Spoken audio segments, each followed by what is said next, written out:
रामकृष्ण हरी मंडळींनो, माऊली कीर्तन सोहळा महाराष्ट्रातील सर्वात लोकप्रिय असलेले एकमेव चॅनल सप्ताह कीर्तन, भागवत कथा, हरिजागर व लाईव्ह कार्यक्रमाकरिता अवश्य संपर्क करा माऊली चोपडे ठिकाणी। पण मी या ठिकाणी सांगू लागलो की जगाचे मालक पंढरपुराला आले, पण पंढरपुरा आल्यानंतर आज ज्या जगाच्या मालकाचे आपण एकादशी व्रत करतो ना, तर व्रत करत असताना त्या ठिकाणी जगाचा मालक पाहायला जातो का आपण? म्हणजे कशाला जायचं? एसटीत महाराज तुम्हाला सांगू का फ्रीवाले इतके झालेत की उभा राहायला जागा नाही त्या एसटी मध्ये। एसटीत उभा राहायला जागा नाही म्हणले। फ्री तिकीट झाल्यापासून पंढरपुराला इतकी गर्दी झाली, 5-6 तासामध्ये दर्शन व्हायचं, 2-2 दिवस लागायलेत म्हणले। आता रोजच इतकी गर्दी झाली म्हणले। कशाचं दर्शन आणि काय नाही। पंढरी महात्म्यामध्ये सांगतात की जगाच्या मालकाचं जर दर्शन घ्यायचं ना, तर ज्या बसमध्ये आपण पंढरपुराला गेलोत ना, तर पंढरपुराला गेल्यानंतर त्याच बसमध्ये गेल्यानंतर पंढरपुरात गाडी गेली बस स्टँडला उभा राहिली ना, एकच पाय त्या ठिकाणी एसटीच्या खाली ठेवायचा, एकच पाय, आणि पुन्हा वरती घ्यायचा आणि त्याच बसनं वापस यायचं म्हणले। झालं दर्शन। किती सोपं आहे म्हणले। महाराज आम्हाला माहितच नव्हतं ना म्हणले। उद्या जातो पण म्हणले गर्दी, पण तरीही तो दर्शन जर देवाचं झालं नाही ना, तर पंढरपुरात गेल्यानंतर चंद्रभागा फक्त डोळ्यानं पाहायची म्हणले। काय करायचं?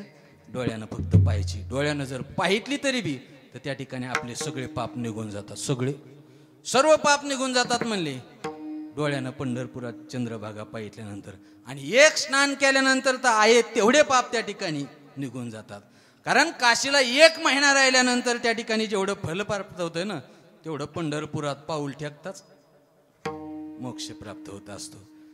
म्हणून पंढरपुराला गेलं पाहिजे। कारण पंढरपुरात गेल्यानंतर तिथं आता बरेच जण जातात, पण पंढरपुराला जातात सकाळी धारण गावून निघाले ना महाराज की संध्याकाळी पंढरपुरात, आणि लगेच त्याच गाडीनं वापस पुन्हा धारण गावला।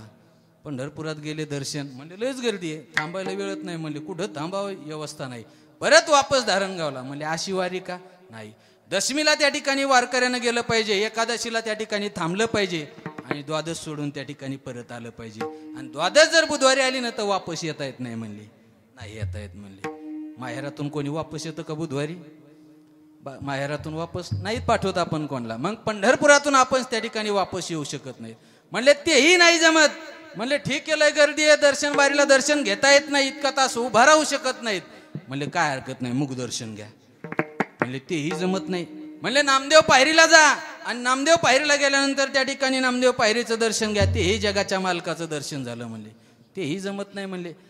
नामदेव पायरीपासून उजवी प्रदक्षिणा मंदिराला घालायची आणि पाठीमागं जायचं, आणि पाठीमागे गेल्यानंतर फक्त रावळाची पाठ पाहायची म्हणले। पाहता रावळाची पाठ तीर्थे घडती 360 म्हणले। तरी दर्शन झालं जगाच्या मालकाचं म्हणले। तेही जमत नाही म्हणले। थोडंसं बाहेर या म्हणले, पंढरपुराच्या मागं, थोडं मागं मंदिराच्या लांब, आणि पाठीमागं आल्यानंतर फक्त कळस पाहायचा। तुका म्हणे मोक्ष तात्काळ हा नाश अहंकाराचा, तात्काळ नाश अहंकाराचा, तात्काळ हा नाश अहंकाराचा, तात्काळ हा नाश अहंकाराचा। तुका म्हणे मोक्ष देखील कळत, तात्काळ हा नाश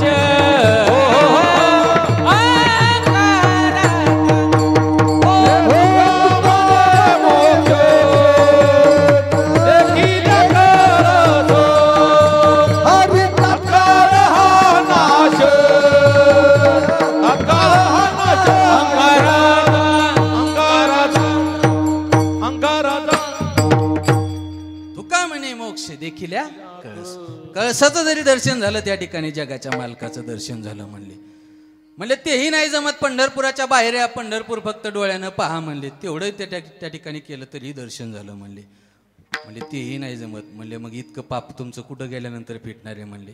आपल्याकडून कळत न कळत झालेले पाप जर त्या ठिकाणी फेडायचे असेल तर पंढरपुरालाच गेलं पाहिजे म्हणले। लहान माणसानं केलेली पाप आणि मोठ्या माणसानं केलेली पाप पंढरपुरात गेल्यानंतर सगळे पळून जातात म्हणले। मोठ्या माणसानं एक असंच पाप केलं नाही एकदा, लहान नव्हतं ते. चंद्रदेवाने पाप केलं, सगळ्यांना आपल्याला माहिती ती कथा. चंद्रदेवानं पाप केलं आणि पाप केल्यानंतर सगळ्या साधूंच्या समोर आले, कारण अंगाला त्या ठिकाणी भग पडली होती. लहान पाप नव्हतं, मोठ्या माणसाकडून झालेलं पाप होतं. पण कुठं गेल्यानंतर हे पाप फिटल्या जाईन म्हणले. कुठं जावा, सगळीकडे विचार केला नाही. पण सगळ्या साधूंनी सांगितलं की तुम्ही हे 1.25 क्विंटल लोखंडाचं मुसळ चंद्राजवळ दिलं. किती? 1.25 क्विंटल लोखंड ते मुसळ खांद्यावर दिलं. आणि हे मुसळ ज्या गंगेमध्ये, ज्या तीर्थामध्ये टाकशील ना, त्या तीर्थामध्ये तरंगलं पाहिजे. आणि त्या तीर्थात तू जर आंघोळ केली ना, तुझे सगळे दोष निघून जातील म्हणजे. ते तेवढं मुसळ घेऊन निघालं ते चंद्रदेव तिथून. गंडकी नदीमध्ये आले, पाण्यात जसं टाकलं ना, तर टाकल्या सरसर ते मुसळ पाण्यात बुडालं. आतमध्ये उडी आणली, ते मुसळ बाहेर काढलं. आता ते का लहान होतं का? 1.25 क्विंटल बघा ना. तेवढं मुसळ खांद्यावरती घेऊन पुन्हा निघाले. पुढं दुसऱ्या नदीमध्ये टाकलं. प्रत्येक गंगा यमुना सगळ्या नदीमध्ये टाकायले. प्रत्येक नदीत टाकल्यानंतर मुसळ बुडायला चाललंय. परेशान होत चंद्रदेव इथपर्यंत आले, गोदावरी नदीमध्ये आले. आणि नदीत आल्यानंतर तिथं मुसळ टाकलं, तिथंही बुडायला गेलं. पुन्हा ते मुसळ बाहेर काढलं आणि तिथून काढून ते मुसळ पुढं पुढं घेत गेले आणि पंढरपुराकडे गेले. पंढरपुरात गेल्यानंतर दर्शन बारीच्या ठिकाणी, ज्या ठिकाणी मसोबा आहेत ना, त्या मसोबापासून हे चंद्रदेव खाली उतरले चंद्रभागेत, त्या नदीमध्ये. आणि त्या भीमा नदीमध्ये जसे हे खाली उतरले ना, की उतरल्यानंतर पुंडलिकरायाच्या मंदिराच्या समोर आले. आणि तिथं पाणी दिसलं की पाण्यामध्ये हे लोखंड टाकून दिलं. जसं टाकून दिलं ना, ते पाण्यामध्ये तरंगलं भीमा नदीमध्ये. आणि भीमा नदीमध्ये हे मुसळ तरंगल्यामुळं लगेच चंद्रदेव पळत गेले आणि डुबकी मारली पाण्यात. जसे बाहेर आले ना, सगळे भगत निघून गेले, दोष निघून गेले चंद्रदेवाचं. जे काही पाप झालं होतं ते सगळं पाप त्या ठिकाणी चंद्रदेवाचं निघून गेलं. भीमा नदी पंढरपुरापर्यंत वाहत आली, तिथेही पुढं वाहत गेली. पण चंद्रदेवानं ज्यावेळेस आंघोळ केले ना, तर चंद्रदेवाचे सगळे पाप निघून गेले. म्हणून तेव्हापासून चंद्रभागा, चंद्र का पाप भागा म्हणून चंद्रभागा. काय नाव पडलं? चंद्रभागा. चंद्र का पाप भागा म्हणून चंद्रभागा. भीमा नदीला फक्त पंढरपुरातच चंद्रभागा म्हणतात, पुन्हा बाहेर गेल्यानंतर भीमा नदीच म्हणतात. म्हणून चंद्रदेवाचंही पाप ज्या नदीमध्ये स्नान केल्यानंतर निघून गेलं, एवढं तर आपलं पाप नाही. म्हणून पंढरपुरात गेल्यानंतर त्या ठिकाणी स्नान केलं पाहिजे आणि आपलं पाप त्या ठिकाणी घातलं पाहिजे.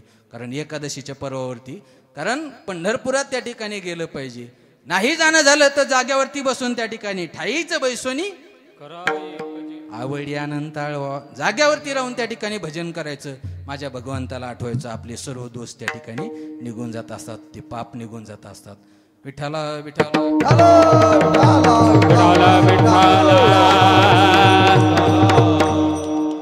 थोडस बाहेर गेलो पंढरीचं महात्म्य सांगत. पण सेवा पाहायची होती आपल्याला, शेवटची ती राहिली एकच सेवा. 3 सेवा पाहितल्या, स्वामी काज गुरु भक्ती पितृवचन आणि सेवा पती. याला थोडस आपण विरुद्धार्थी करू. पतीची सेवा. पतीची सेवा कोण करत असते? पतिव्रता. त्याचेही 4 प्रकार पडतात. जगद्गुरु तुकोबराय सांगतात, प्राणेश्वरी, पतिव्रता, पत्नी आणि बायको. 4 प्रकार सांगितले जगद्गुरु तुकोबरायने. म्हणले प्राणेश्वरी कोण? म्हणले मालक गेले, ही वार्ता कानावरती जिच्या पडली ना, तिनं त्याच क्षणी जीव सोडून दिला. ती कोण? प्राणेश्वरी. म्हणले पतिव्रता कोण? म्हणले मालकानं त्या शेतातून काम करून यावा, आणि काम करून आल्यानंतर गुरुजी गेटला मालक आले ना, की मालक दिसले की लगेच पाय धुवायला पाणी घेऊन जावा. मालक आतमध्ये आले की लगेच प्यायला पाणी द्यावा. लगेच चहा कॉफी जे काही लागत असेल ते देणं. म्हणजे न सांगता जी ऐकते ती कोण? पतिव्रता. म्हणले पत्नी, मालकानं शेतातून काम करून यावा, गेटला आल्यानंतर अगं पाणी आणतेस का ग?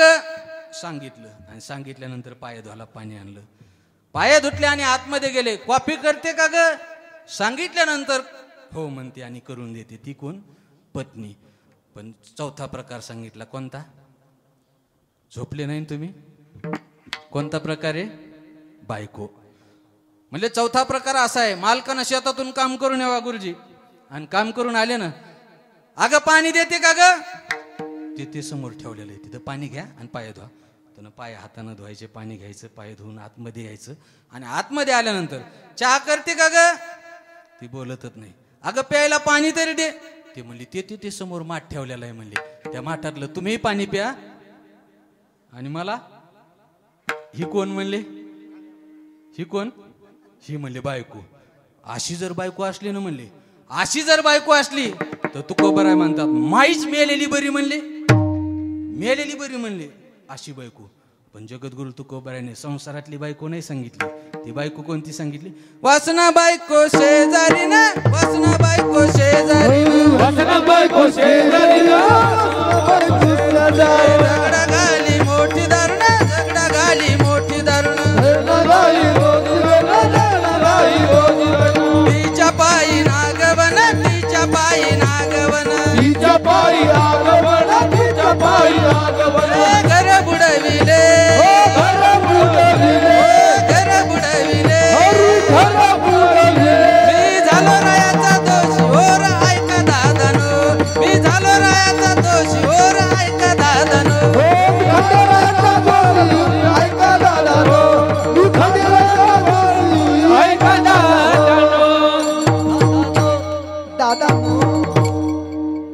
कोणती बायको सांगितली? वासनारूपी बायको चित्ताच्या जवळ एकदम बसलेली जडून, ती म्हणली मेली पाहिजे. संसारातली नाही बरं, संसारातली मेली तर परत भेटणार नाही, आधीच भेटन. आणि ही जर मेली तर कुठून भेटन म्हणले, म्हणले ही नाही. चित्तामध्ये वासनारूपी एक बायको चित्ताला जवळ जडून बसलेली, ती मेली पाहिजे. आणि ती जर एकदा मेली ना तर भगवंत आणि आपण दूर नाहीत म्हणले, एकच म्हणले देवाने आपण म्हणले, देव आतमध्येच आहे आपल्या म्हणले, पण ती वासनारूपी बायको मेली पाहिजे. असे प्रकार त्या ठिकाणी 4 सांगितले. कोणते? प्राणेश्वरी, पतिव्रता, पत्नी आणि बायको, 4 प्रकार सांगितले. पण त्याच्यातला आपल्याला एकच प्रकार पाहायचा आहे, पतिव्रता. न सांगता ऐकती ती, मालकानं सांगायच्या अगोदर काम करते ती पतिव्रता. येई पतिव्रता ती सेवापती, एकच सेवा पाहायची सेवेला पूर्ण येईल. म्हणजे अशी पतिव्रता माऊली एका गावामध्ये होते म्हणले, माझे स्वामीजी सांगतात. त्या गावामध्ये मारुती राहायचं आणि सांब सदाशिवाचं मंदिर एकत्र होतं दोन्ही. आणि सांब सदाशिवाचं महादेवाचं जे मंदिर होतं ना, त्या मंदिराची प्राणप्रतिष्ठा होती. सगळं गाव एकत्र त्या ठिकाणी जमवलं आणि त्या देवबाप्पाने सांगितलं गावामध्ये दौंडी द्या.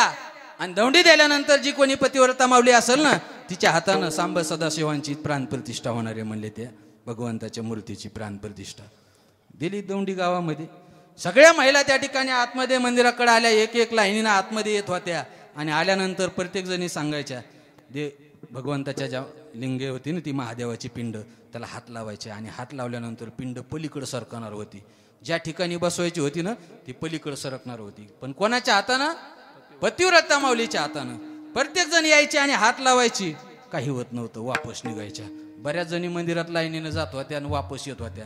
पण पाठीमागं हुशार होत्या काही, त्या म्हणल्या मंदिरात गेल्यानंतर कळायलंय, मंदिरात गेल्यानंतर सिद्ध व्हायलंय आपण पतिव्रता आहेत का नाही. म्हणून पाठीमागच्या अर्ध्या मागच्या मागच कशाला जायचं म्हणलं, मंदिरात गेल्या पतिव्रता आहेत का नाही कळायलंय, सिद्ध व्हायलंय, मागली मागच पळून गेल्या. पण काही त्या ठिकाणी लाईनीनं चालू होत्या. सकाळपासून त्या ठिकाणी प्राणप्रतिष्ठाची, त्या ठिकाणी मूर्तीची त्या ठिकाणी प्राणप्रतिष्ठा होत होती. पण कोणाच्याही हातानं होत नव्हती. कारण भगवान महादेव, भगवान सांब सदाशिव सगळ्यात भोळे शंकर आहेत, लवकर प्रसन्न होते. भोळ्या भक्ताला लवकर प्रसन्न होते. पण कोणाला पण का कोणाला होत नाहीत ना, नाहीत होत म्हणली, कोणालाही होत नाहीत म्हणले. योग भक्त सकाळपासून मंदिरात बसला महादेवाच्या, आणि मंदिरात बसल्यानंतर भगवंताला प्रगट करून घेतलं. भगवंत प्रगट झाल्यानंतर म्हणले माग, तुला काय पाहिजे. तो मागायला असा हुशार होता ना, मी मरो आणि तुझी देणगी न सरो म्हणला. मी मेलो तरी हरकत नाही म्हणले, पण तो द्यायला सरलं नाही पाहिजे असं मागितलं. काय मागितलं बघा तुला, मेलो तरी हरकत नाही म्हणले, पण तू द्यायला सरलं नाही पाहिजे. भगवान शंकर म्हणले तथास्तु. जाताना भगवान शंकराने सांगितलं मी निघून जात आहे, पण माझ्या डोक्यावरती मुठभर तांदूळ आहेत म्हणले, ते घेऊन जाय म्हणले. भोळा देवाचा भोळा भक्त हो म्हणला देवा. आणि भगवंत निघून गेले. आणि निघून गेल्यानंतर जसा रुमाल खाली टाकला ना, खाली टाकल्यानंतर पिंडीवरचे जे मुठभर तांदूळ होते ना, असे त्या हातानं सरकून गेले. जसे पिंडीवरचे तांदूळ इकडे सरकले ना की दुसऱ्या पिंडीवरती तयारच दुसरी मूठ. तेही इकडे सरकून घेतले, तिसरे तिथं तयारच पिंडीवरती, तेही सरकले. चौथे एक एक एक एक पिंडीवरती मूठ तयारच व्हायली. ते रुमालाचं गाठोडं पूर्ण भरलं ना, गाठोड्याची गाठ बांधली गुरुजी आणि पळतच घराकडे गेला. आणि घराकडे गेला म्हणला आणि घरच्याला लगेच आवाज द्याला, दार वाजवलं म्हणला, उघडदार, एखादं संपली म्हणला, आता उघड. भूक लागली म्हणला, सकाळपासून उपाशी आहे म्हणले. उघडदार. घरच्यानं दार उघडलं आणि दार उघडले की म्हणले उपाशी म्हणले काहीतरी पटकन खाला दे म्हणले. सरक बाजूला. आणि फक्त मान खाली केली तर काय केलं, डोक्यावरचं जे गाठोडं होतं ना असं फक्त मान खाली केली की डोक्यावरचं गाठोडं दंड खाली पडलं की दुसरं डोक्यावर तयारच. मी मरून तुझी देणगी. झोपले नाही ना. मी मरो आणि तुझी देणगी न सरो. दुसरं डोक्यावर तयार झालं. पुन्हा मान खाली केली, दंडीशी गाठोडं खाली पडलं की तिसरं तयारच. नुसतं मान खाली करू लागला ते सारखं. मान खाली करत असतानाच 11 वाजले कधी कळालं नाही. विठाला विठाला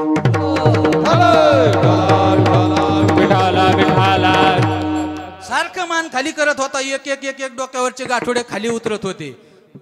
ते गाठोडे उतरत असताना किचन भरलं, बेडरूम भरले, अंगण भरलं, सगळं वाडा त्या ठिकाणी गाठोड्यानं तांदळाच्या पॅक झाला सगळा वाडा. अरे म्हणला तुला काय कळतं की नाही, आता एखादं संपली काहीतरी खाला दे, पटकन दे. आता पटकन खायला द्यायचं म्हणलं आता सकाळपासून उपाशी आहे 2 दिवसाचा घे. काहीतरी पटकन द्यायचं म्हणून चुलीवर त्या माऊलीनं आधण ठेवलं. आणि आधण ठेवल्यानंतर गाठोडं शंकर भाऊ गाठोडं सोडलं आणि मुठभर तांदूळ जसे काढले ना त्या पात्याला टाकले आणि त्याचा दमकोंडी भात केला. कोणता भात? कोणता भात ते आज नाही सांगत, एकादशीनं गुरुजी बाबा दमकोंडी भात केला. ते आपल्या इकडे होत नाही, ते लातूर साईडला होते निलंग्याच्या पुढं. गेलतो महाशिवरात्रीला तिकडं, पण त्या ठिकाणी दमकोंडी भात होतो. इतका सुंदर भात केला तिनं, म्हणजे काही काही पदार्थ त्या ठिकाणी लय सुंदर होतात. महिनाभर आपण वारीत जावा आणि वारीत गेल्यानंतर परत वापस आलो ना काहीतरी तिखट खावा वाटतंय. मग तिखट खाण्यासाठी लवकर त्या ठिकाणी म्हाताऱ्या माणसं म्हणतात काहीतरी तिखट कर, लय गोड खाल्लंय महिनाभर म्हणले. आणि त्या तव्यावरल्या चपात्या तर खावाच वाटणत म्हणले मोठ्याल्या. विठाला विठाला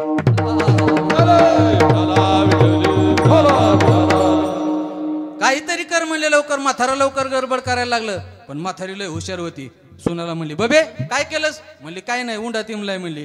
म्हणली सरक बाजूला आण पातेलं लवकर. चुलीवरती ठेवलं आणि पाणी जसं उकळायला ठेवलं ना की उकळायला ठेवल्यानंतर पाणी जसं उकळलं ना ते की उकळल्यानंतर उंडा तोडायची, जरसा उंडा तोडायची आणि त्या पाण्यात टाकायची, डुबकून वाजायचं. उंडा तोडायची, पाण्यात टाकायची, डुबकून वाजायचं. त्याच्या डुबुक वड्या केल्या. कोणत्या वड्या? डुबुक वड्या. आणि त्या वड्या इतक्या सुंदर होत्यात ना की त्या बासुंदीच्या तोंडात मारतात, पण जरा आकारानं खावा लागतात. विठ्ठला विठ्ठला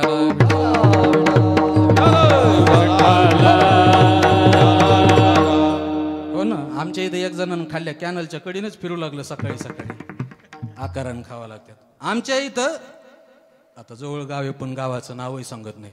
92 गुलाबजामू खाल्लेला माणूस बघितला मी. भजन्या होता आपला, पहाटचा काकडा करत होता. किती? 92 गुलाबजामू. आता नाहीत ते बाबा, त्यांचं नावही सांगू शकतो. सगळ्यालाही त्या गावाचं नाव सांगितलं पटकन माहीत होणार आहे, पण नाही सांगणार, पाहुणे असतील आपले म्हणून नाही सांगणार. 92 गुलाबजामू खाल्ले. त्यावेळेस गुलाबजामू खाल्ले आणि सप्ताह ही तसा व्हायचा, कारण त्या सप्त्यात अंगठ्या पण केल्या होत्या एक वेळेस सांगतात जुन्या परंपरेत. आताही मी असताना त्या सप्त्यामध्ये सगळ्या भजनी मंडळाला, त्या वारकऱ्यांना सगळ्यांना म्हणजे त्या ठिकाणी कपडे करत असतात सप्ताहामध्ये. त्या सप्त्यामध्ये 92 गुलाबजामू खाल्ले. म्हातारा दिवसभर कॅनलला चिंडू लागलं. इतके जामून खाल्ल्यानंतर सहन होतात का? नाही ना. तसं यांनी पटकन डुबुक वड्या केल्या आणि म्हाताऱ्याला खायला द्यायला. म्हणले त्या आकारानं खावं लागतात. तसं यानं दमकोंडी भात केला आणि त्या माऊलीनं ताट पुढं आणलं याच्या. म्हणले खा. तो पहिला घास घेतला ना, झोपले नाही तुम्ही पाठीमाग? नाही ना. मी मरून तुझी देणगी न सरो. तो ना पटकन पहिला घास घेतला आणि तोंडामध्ये जसा टाकला ना, चावला आणि चावल्यानंतर त्या तोंडातला घास गिळून घेतला. गिळून घेतला की तोंडात दुसरा तयारच आपोआप. तोही गिळला आणि तिसरा आपोआपच तोंडात तयार. मी मरून तुझी देणगी न सरो. इतकं खाल्लं तर ना भात, इतका खाल्ला ते दमकोंडी भात खाल्ला, पोट फुल झालं. आणि इतकं पोट फुल झालं की पटकनच वाढलं. गेलं ना ते. गेल्यानंतर लगेच गावकऱ्यांना कळालं. त्याचे स्पेशलिस्टच असतात आपले, जसं या ठिकाणी गुणीजन मंडळी असतात. ते माणूस गेला ही वार्ता कळाली, त्याचे स्पेशलिस्टच असतात ते बांधणारे. पळतच आले ते सगळे भावकीतले लोक आले आणि त्याला म्हणले घ्या लवकर बाहेर, उशीर झाला म्हणले, आंघोळ घाला म्हणले. सर लवकर त्याला आंघोळ घातली. आंघोळ घातल्यानंतर लगेच उठला म्हणले, लगेच बांधलं त्या ठिकाणी. बांधल्यानंतर म्हणले चला चौघं खांदेकरी लवकर लवकर लवकर चला म्हणले. 4 जण आले. खांद्यावरती घेतलं पटकन, जरा उशीर झालाय ना आता. खांद्यावरती घेतला आणि जसे निघाले ना की जसे येशीच्या समोर आले. येस कुठे आहे आपली? येस पलीकडे ना. येशीपर्यंत नेलं तिकडं आणि तिथं नेल्यानंतर म्हणले ठेवा एकदा खाली. जसं खाली ठेवलं ना की खाली ठेवलं आणि म्हणले उठला की जसं या चौघानं खांद्यावरती उचललं ना की दुसरं तयारच खाली. मी मरून तुझी देणगी. या चौघानं खांद्यावर घेतलं, मागं फिरून पाहते तर काय जशाला तसं खाली दिसतंय. चला पुढं चालायला लागले. म्हणले मागं फिरून बघू नका, आपलं काय खरं नाही. म्हणले आता काहीच खरं नाही. भ्यायला लागले चौघही. भीतीनं घाबरून गेले होते. एक म्हणला येणार नव्हतं पण भावकीतलं कोणतरी पाहिजे. दुसरं म्हणला मीही येणार नव्हतं पण ज्येष्ठ जावई. एक एक एक एक बोलू लागले, भेऊ लागले. सगळे मशानभूमीकडे जात होते. पण जात असताना गाडगं धरणार हुशार होतं. म्हणला अजिबात चिंता करू नका, मी सांगा ना तसं ऐका, तुम्हाला वाचवतो. म्हणला ऐकताल ना? ठीक आहे म्हणले सांग. म्हणले मशानभूमीत गेलो ना मी म्हणेन 1 2 3 हा. जसं म्हणलं की तसं तुम्ही त्या ठिकाणी याला टाकून द्यायचं, पळून जायचं चौघानं 4 दिशेला. बरोबर ना? बरोबर ना? बरोबर ना चौबदार? बरोबर बाबा? काय करायचं? मी जसं 1 2 3 म्हणलं की याला टाकून द्यायचं आणि पळून जायचं. म्हणले गाडगं धरणाराचं ऐकलं ना ह्या चौघानं. म्हणले आता काय खरं नाही, ह्या आपल्याला संघ घेऊन जाते काय की. रडत रडत गेले मशानभूमी पस्तर. गाडगं धरणाऱ्याने सांगितलं 1 2 3 हा. जसं टाकून दिलं ना चौघानं खाली, चौघ 4 दिशेला पळाले ना की चौघाच्या पाठीवर 4. चौघाच्या पाठीवर 4. मी मरण तुझी देणगी न सरो. असं मागायचं का देवाला? असं अजिबात मागायचं नाही भगवंताला काही. पण या ठिकाणी पतिव्रता माऊलीनं त्या ठिकाणी हात लावायचा देवाला. मूर्ती सरकत नव्हती. एक एक लाईनीनं आतमध्ये जात होत्या. भोळा भक्त सांगू लागलो ना, भोळ्या देवाचा भोळा भक्त. कारण भगवंत कोणालाही प्रसन्न होत नाहीत. प्रत्येक माऊली त्या ठिकाणी जायचे, भगवंताला हात लावायची. मूर्ती पलीकडे सरकत नव्हती. एक एक करून जात होत्या. पण त्या ठिकाणी सकाळी एक रस्त्यानं मेंढ्या वगैरे चारण्यासाठी एक माऊली गेली होती. सकाळी जाताना पाहितलं मंदिराच्या समोर भरपूर गर्दी आहे. काय कशामुळे गर्दी आहे म्हणले. पाहितलं आणि येतानाही पाहितलं. म्हणले कशामुळे? चोपदारांना विचारलं काय गर्दी आहे म्हणले सांगा ना. ते चोपदार कंटाळले होते. ते म्हणले सकाळपासून एकादशी काही खायला भेटलं नाही, चल जाय म्हणले तू. धुन केली तिला, येऊ दिलं नाही जवळ. पण दुसरा म्हणला सांग ना पटकन. तिनं ती जर पतिव्रता असली आणि तिच्या हातानं जर मूर्तीची प्राणप्रतिष्ठा झाली ना तर महाराज कीर्तन नक्की लवकर सोडतात. काय करते? विठ्ठला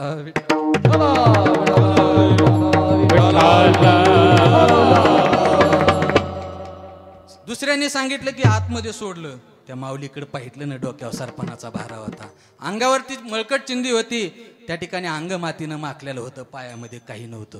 आणि त्या माऊलीनं म्हणली ना मी जाऊन बघू का म्हणले आतमध्ये. त्या चोपदारानं सांगितलं सकाळपासून पाहतो सरपंच, उपसरपंच, आमदार, खासदार सगळ्यांच्या पत्नी इथं आल्यात आणि त्यांच्या एकीच्या हातानं मूर्तीची प्राणप्रतिष्ठा झाली नाही. तुझ्या हातानं काय होणार? पण ठीक आहे म्हणले जाऊ दे. आतमध्ये सोडलं. आणि जसं ती माऊली आतमध्ये गेली ना तर गेल्यानंतर भगवंताच्या समोर गेली आणि भगवंताला नमस्कार केला. आणि नमस्कार केल्यानंतर जसा हात लावला ना महादेवाच्या लिंगाला, त्या ठिकाणी मूर्ती अशी पलीकडे सरकली. ती सर ज्या ठिकाणी बसायची होती ना तिथं सरकली. देवबाप्पा म्हणले पतिव्रता माऊली आहे गडे, पण मूर्ती थोडीशी तिरकस बसली म्हणले. मूर्ती जागेवरती बसली म्हणले भगवान शंकराची, पण ती पिंड त्या ठिकाणी थोडीशी तिरकशी म्हणले. बघा एकदा डबल प्रयत्न करून बघा म्हणले. त्या माऊलीनं ओळखलं म्हणले देवबाप्पा मला माहिती देव सरळ का नाहीत होत म्हणले. मला माहिती आहे म्हणले. एकदाच नवऱ्याला उलट बोलले होते, वापस बोलले होते. किद्दा बोलले होते नवऱ्याला वापस? एकदाच नवऱ्याला वापस बोलले म्हणले. देवाला सांगितलं देवा एकदाच नवऱ्याला वापस बोलले, चल सरक पलीकड. देवाला धुन केलं ना की देव पलीकड सरकले, सरळच बसले. रामजी सरळ बसले देव. आणि सरळ बसल्यानंतर त्या ठिकाणी तुकोबर आहे म्हणले. तुका मने पतिव्रता तिची देवावरी सता, तिची देवावरी सता, तिची देवावरी सता. पतिव्रता तिची देवावरी सता, तिची देवावरी सता, तिची देवावरी सता.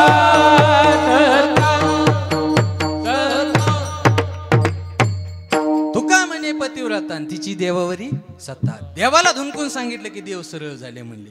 कारण कशामुळं? पतीची सेवा केल्यानंतर. म्हणून आपल्या जीवनामध्ये जी सेवा आली असेल ना ती आपण आपली प्रामाणिकपणाने करायची. मी जर सेवक असेल ना मालकाची सेवा त्या ठिकाणी प्रामाणिकपणाने करायची. मी जर शिष्य असेल ना तर गुरुची सेवा त्या ठिकाणी प्रामाणिकपणाने करायची. मी जर मुलगा असेल ना तर आईवडिलाची सेवा त्या ठिकाणी प्रामाणिकपणाने करायची. आणि मी जर पत्नी असेल ना तर पतीची सेवा त्या ठिकाणी प्रामाणिकपणाने करायची. अशी जी कोणती सेवा आपल्या वाट्याला आली असेल ना ती आपण आपली आज सेवा पाहायची आणि आजपासून ती प्रामाणिकपणाने करायची. आणि ही सेवा केल्यानंतर काय होतं अभंगाच्या दुसऱ्याच्या हित विष्णूचे महापूजा, हित विष्णूचे महापूजा, हित विष्णूची महापूजा, महापूजा, हो हित विष्णूचे महापूजा, हित विष्णूचे महापूजा, हित विष्णूची महापूजा, हित विष्णूची महापूजा. अनुभव नाही दूजा, अनुभव नाही दूजा, हो अनुभव नाही दूजा. हित विष्णूचे महापूजा, हित विष्णूचे महापूजा, हो अनुभव नाही दूजा, अनुभव नाही दूजा, हरी अनुभव नाही दूजा.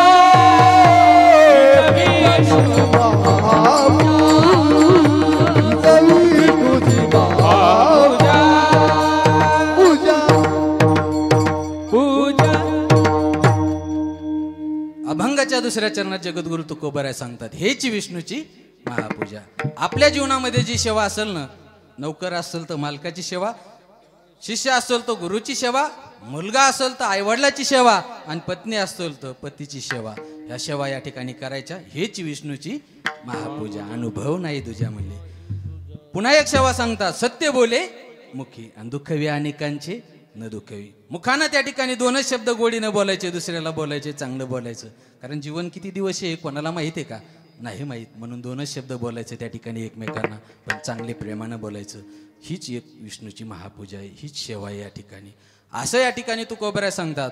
आजपासून यापैकी कोणतीही एक सेवा जर आपल्या जीवनामध्ये आपण जर अवलंबून केलं ना, आजपासून जर असा निश्चय केला ना, तर जगद्गुरु तुकोबराय निश्चयाचे बाळ, निश्चयाचे बाळ, निश्चयाचे बाळ, निश्चयाचे बाळ, हरी निश्चयाचे बाळ, निश्चयाचे बाळ, निश्चयाचे बाळ, निश्चयाचे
आन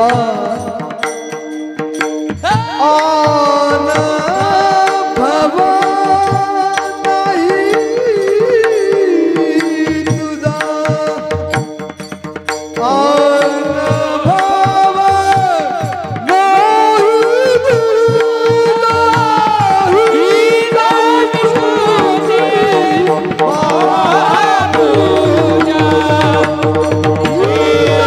विष्णूची महापूजा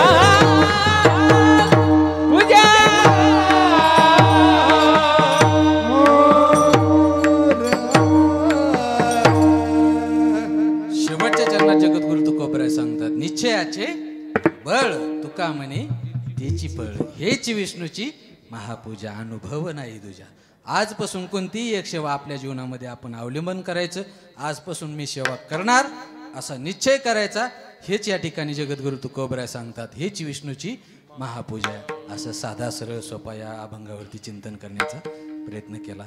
या ठिकाणी थांबण्याचा आता वेळ घेतो, कारण 10 मिनिटं थोडंसं पुढे गेलेत. कारण पुन्हा एकदा सर्वांच्या चरणावरती नतमस्तक होतो. कारण कधी 11 वाजून गेले हे कळालं पण नाही. कारण कारण तुमच्या सगळ्यांच्या संगतीमुळं. कारण गुणीजन मंडळी, माझ्यापेक्षा या ठिकाणी वयोवृद्ध ज्येष्ठ काही गावकरी मंडळी आहेत.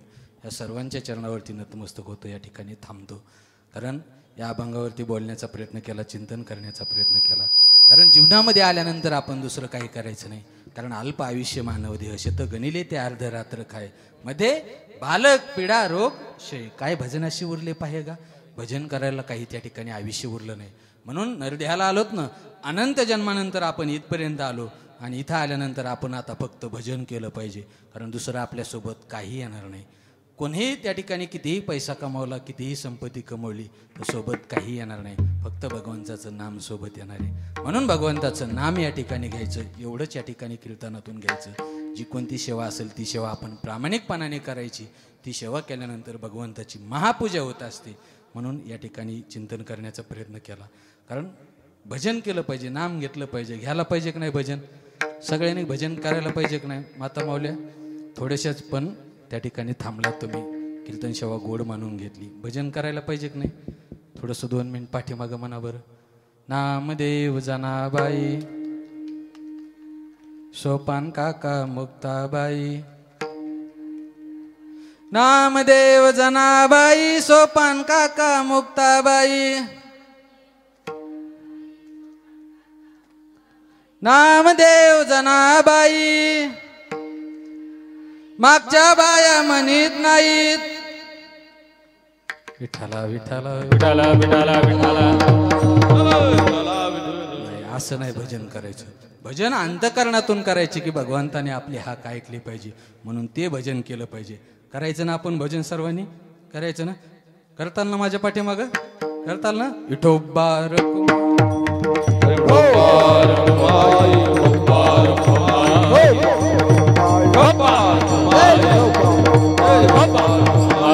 ज्ञानेश्वर माऊली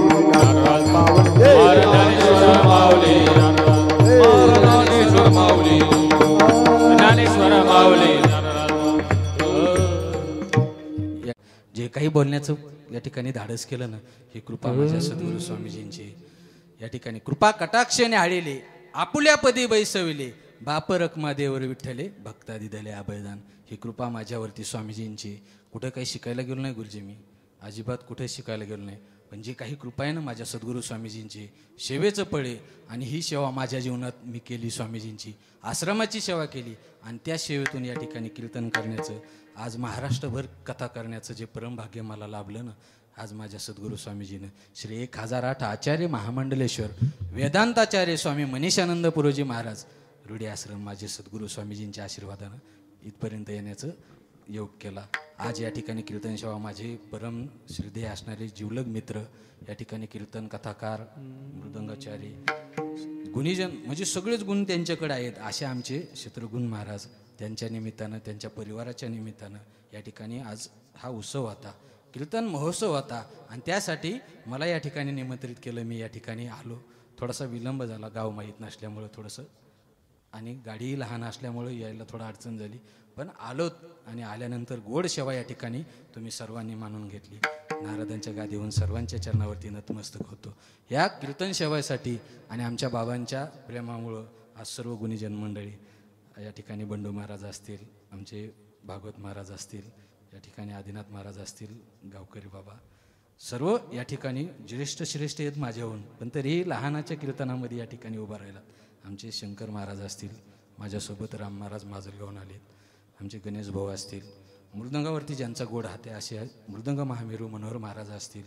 आणि हे कीर्तन तुमच्यापर्यंत तर नाही, पण आज सगळीकडे कीर्तन पाठवण्याचं काम जे कोणी केलं असेल ना आपल्या गावातून, तर माऊली कीर्तन सोहळा या यूट्यूब चॅनलवरती हे कीर्तन या ठिकाणी पाहायला भेटत आहे.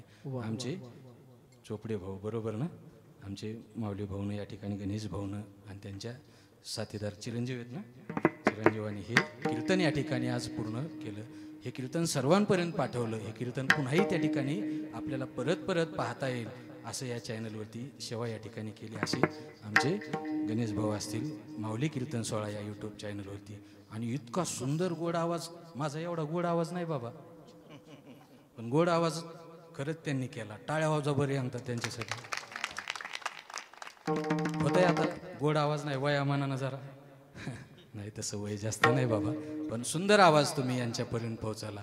नवे नवे महाराष्ट्रभर आता ते आवाज माझा त्या ठिकाणी जाणार. सुंदर संशिष्टी मी गावातलीच ना बाबा, वाडीकर टाळ्या वाजवा डबल एकदा.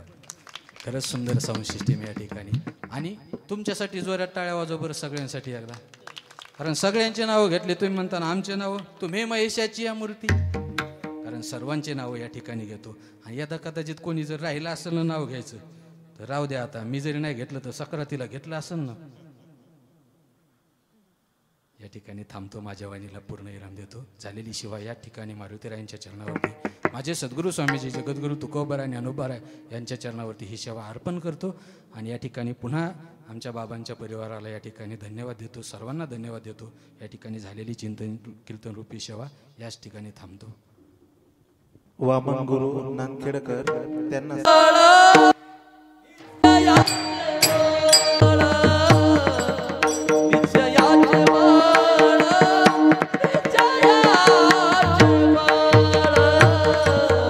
निश्चयाचे बळ, निश्चयाचे बळ, निश्चयाचे बळ, निश्चयाचे बळ,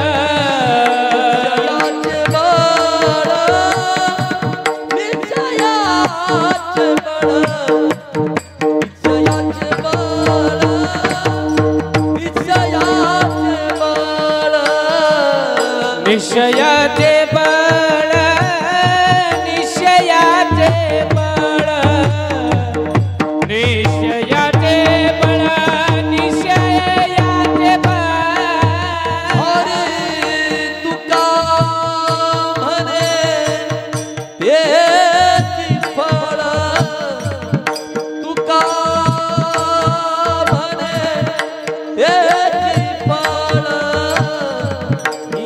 विष्णूची महापूजा,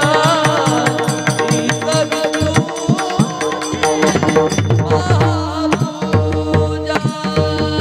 दुःख म्हणे त्याची फळ, तुका म्हणे त्याची फळ. हीच विष्णूची महापूजा, हीच विष्णूची महापूजा.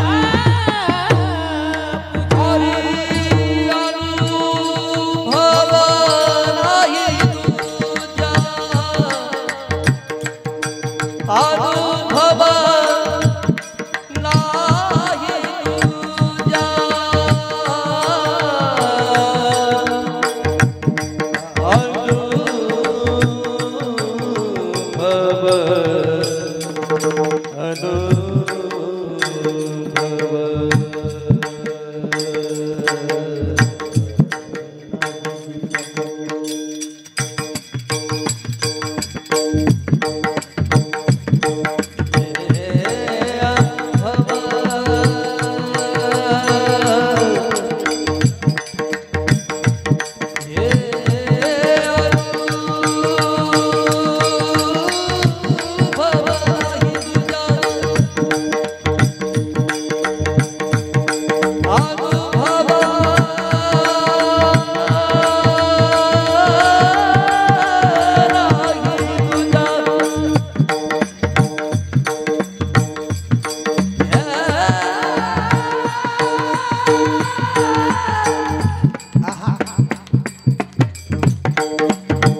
अनुभव नाही तुझा अनुभव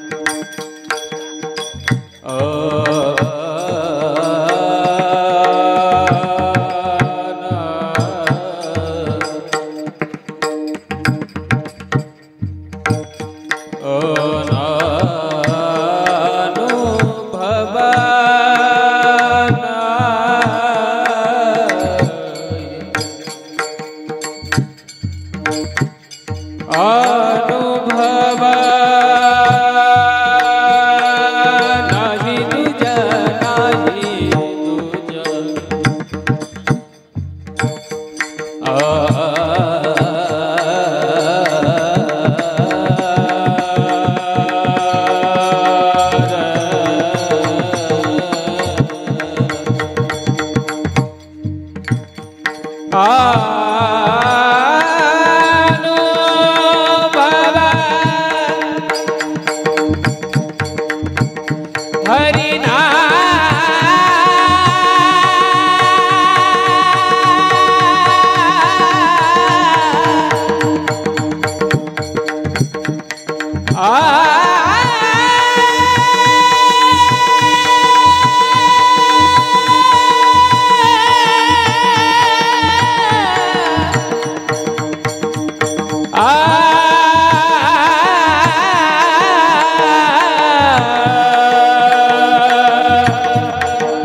भागवताचार्य बाळू महाराज या ठिकाणी आले, सुंदर अशी सेवा केली. त्यांचं महाराजांचा सहर्ष स्वागत आभार व्यक्त करतो. आमचे परमस्नेही मृदुंगाचार्य महाराज थोरे यांनी सांगितलं, बाबा तुम्ही फक्त कार्यक्रम ठेवा, महाराजांना घेऊन मी येतो. त्यांच्यामुळं महाराजाला घेऊन म्हणून महाराज आले, त्याबद्दल त्यांचे धन्यवाद देतो. त्यांच्यासोबत आमचे परमस्नेही परममित्र राम महाराज आले, शंकर महाराज आले, त्यांनाही धन्यवाद. ज्यांनी सुंदर अशी संगीताला साथ दिली, बंडू महाराज असतील, आमची भावकी भागवत महाराज असतील, आदी महाराज असतील, तसेच देवबाप्पा असतील, सर्वांचं धन्यवाद देतो. आणि या ठिकाणी सुंदर असा लगेच हरिजागराला प्रारंभ होणार आहे. या ठिकाणी माऊली महाराज धारकर, राजभाऊ महाराज आलेत, बंडाताते आले, सर्व त्यांचा संच या ठिकाणी आलेला आहे. आणि आता लगेच या ठिकाणी रंगीत संगीताच्या हरिजागराला सुरुवात होणार आहे. ज्ञानदेव तुकाराम, ज्ञानदेव तुकाराम,